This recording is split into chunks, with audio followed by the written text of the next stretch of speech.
Grace and peace. Hi, it's Naraya again, back for some more conversations about God. Today, I want to talk about slowing down and asking for help. We live in such a time as this of hustle culture and team no sleep. I work 80-hour weeks, and like that's normal. That's the goal to attain, to push yourself to the limit. Um, I don't think that's healthy. I don't think that's the life that God designed for us to have here on this earth. Uh, so I think we need to slow down. I know there's like this thing called slow living. You know, everything has a title nowadays. I don't know why, but it really is just appreciating the life that you're living in the moment. And I feel like this idea of hustle culture is like race through life. What the scripture says, the race is not for the swift. It's not about getting to the finish line. It's the walk itself. So it's not how fast you can get through it. Can you enjoy it while you're in it?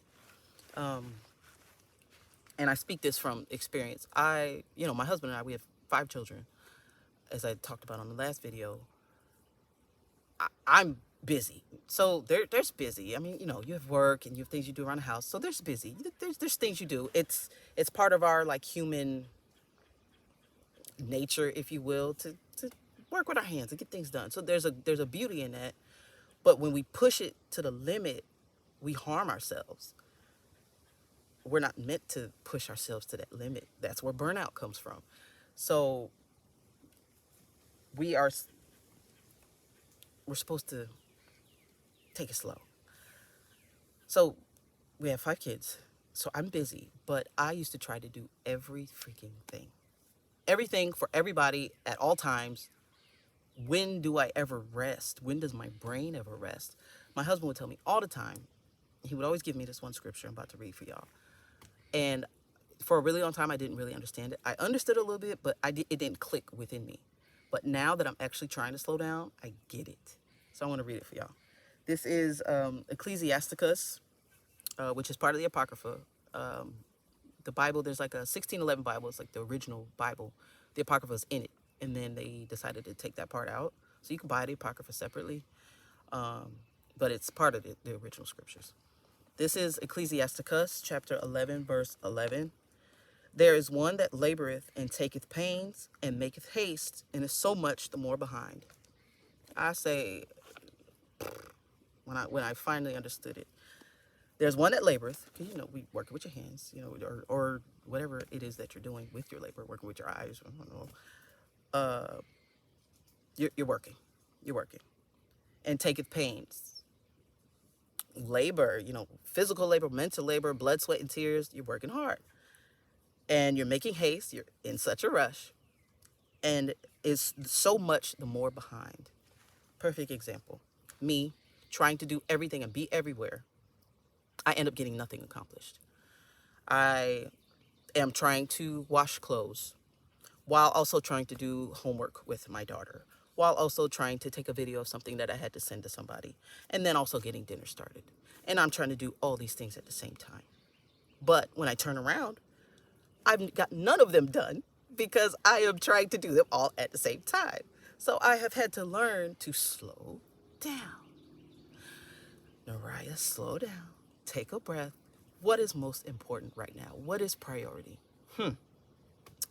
Well, let's get dinner started because that's going to take the longest. So let's focus on dinner first.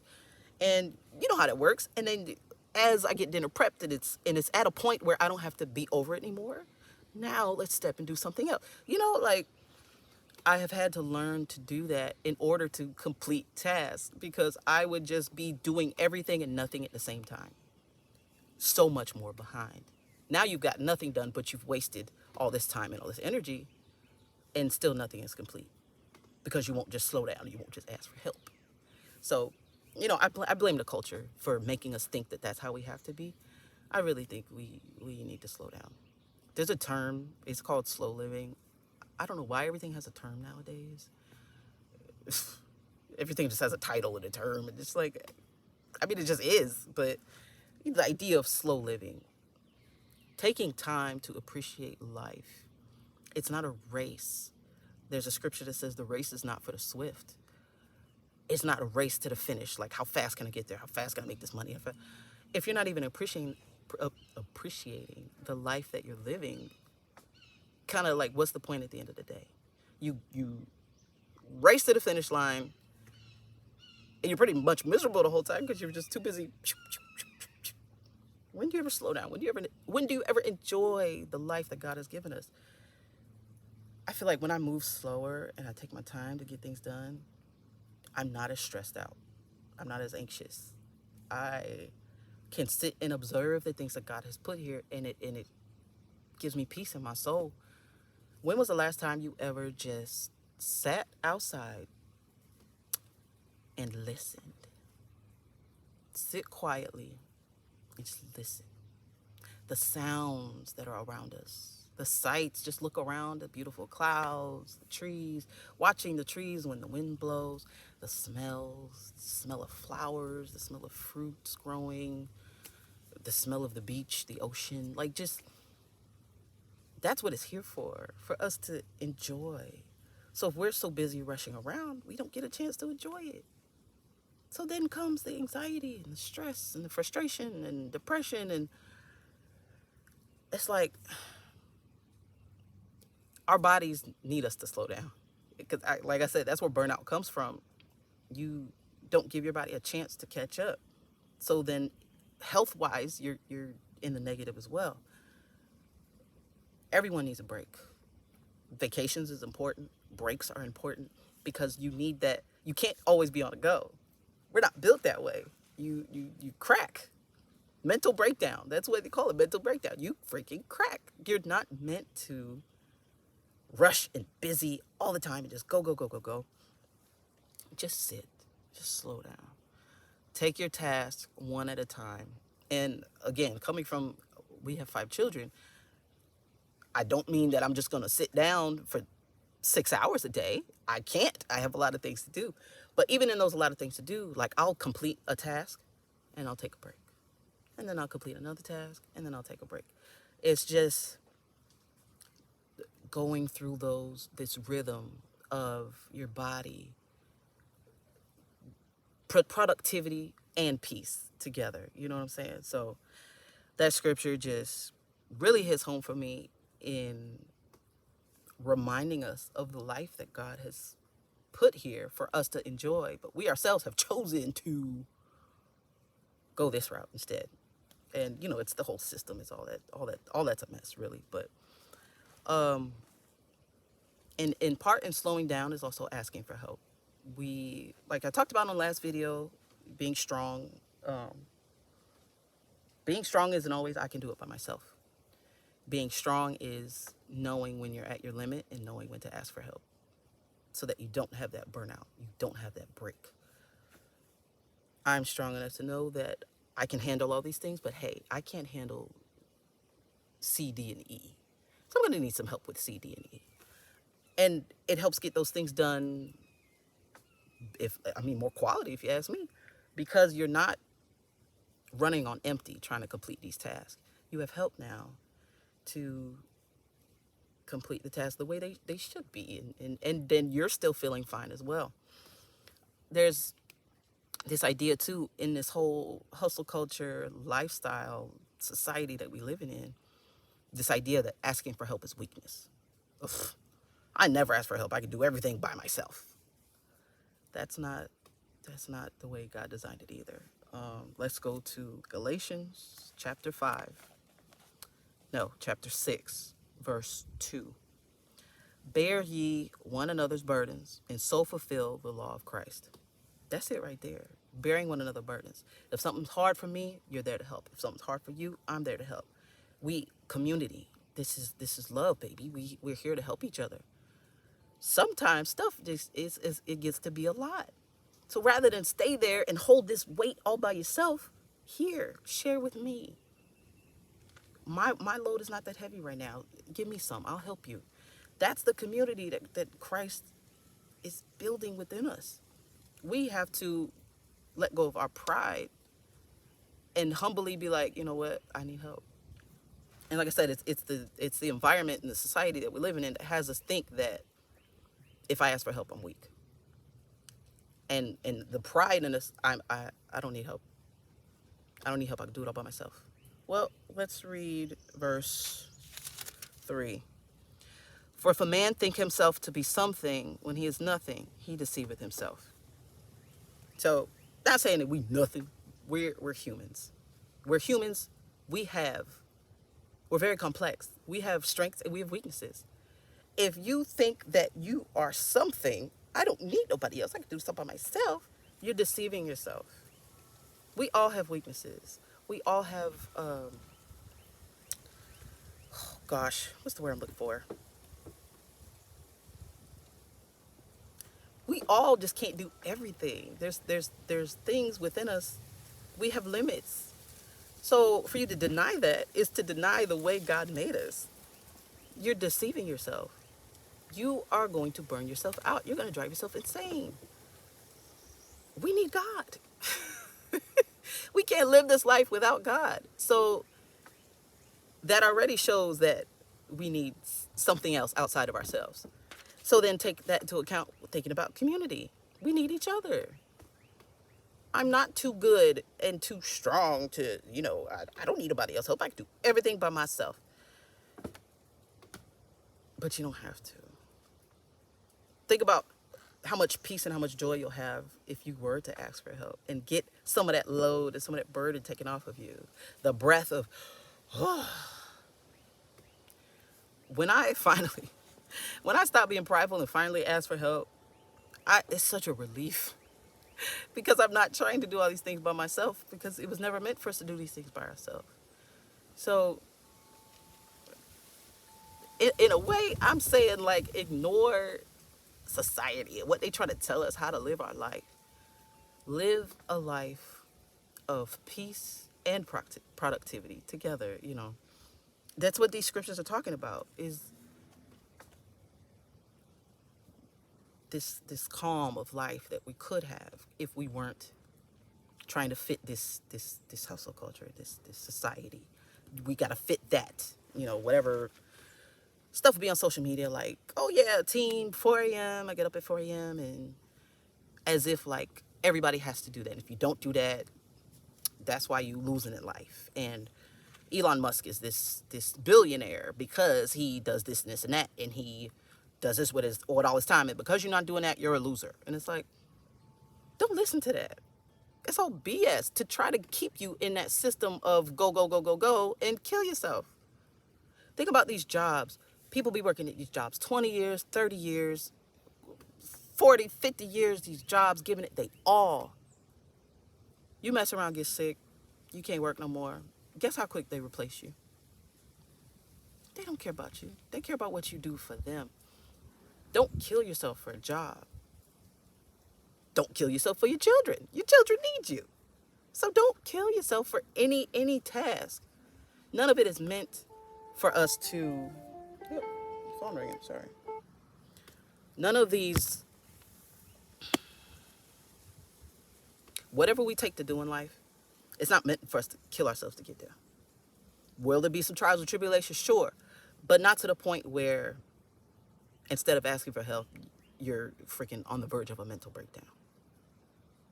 Reach out and touch somebody's hand. Make this world a better place if you can. I always know songs. I don't even know who sang that song, but I always know the song itself. I never know the artist. But take the time to enjoy the life around you instead of just rushing through it. I think there's this stigma too on which I kind of feel from time to time that because I'm moving slow, I'm lazy. That's not the case. I just might not move as fast as you are. I'm not killing myself to get it done, but I'm going to get it done.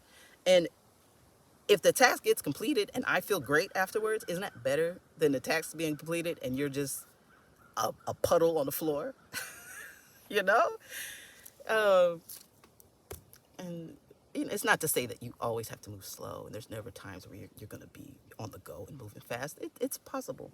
What I'm saying is not to let that be your all the time, every day. That's how I live my life. You're missing the peace that God has blessed us with. Like I said, just go sit outside, man.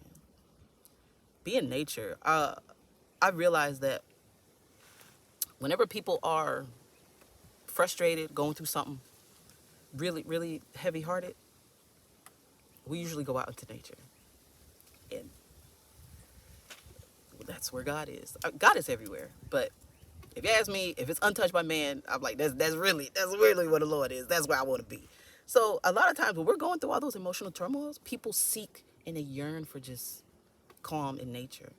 So don't wait to have a mental breakdown to find that. Get that on a daily.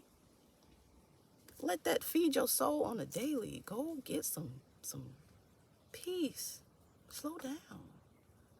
Give yourself 5 minutes. Go walk to the mailbox. A nice leisurely walk. You know what I'm saying? Just slow down. Don't ignore what society is telling you, that if you don't go get it, then you're just going to be a loser and you're going to be a bum for your whole life. You're never going to be rich. You're never going to drive a Cybertruck. Those Cybertrucks are weird, by the way. I can't. It's the way technology is. It's just so weird. But don't let society tell you what success is. Let the Lord tell you what success is. And just off of those scriptures that I read, success is having this calmness within you in your everyday life.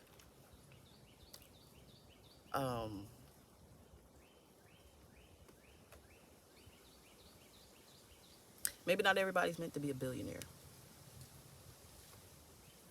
I don't think one person should have that much money anyway. They have so much money, they be buying mountains and islands. How? It doesn't belong to you. It's part of the earth. You would slap your name on it. They be buying stars and stuff. What?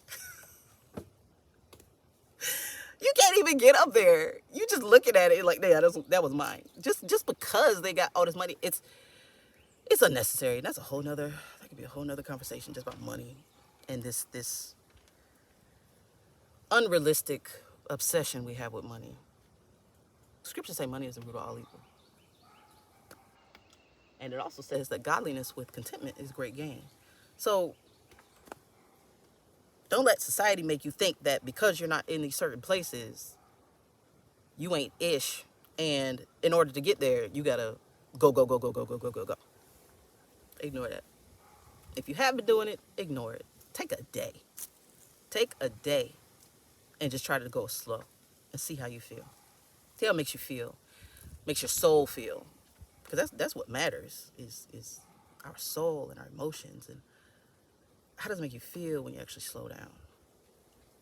We actually took the time to kind of check things off your list. Took time to take a break. When you felt like there was too much for you to handle and you asked for help and somebody came in and helped you. That weight that was lifted off your shoulders. So a lot of it is just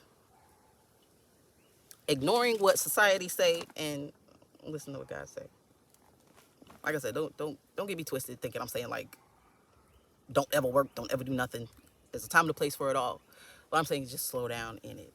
Slow down. We always moving too fast. I still catch myself moving way too fast and I have to stop.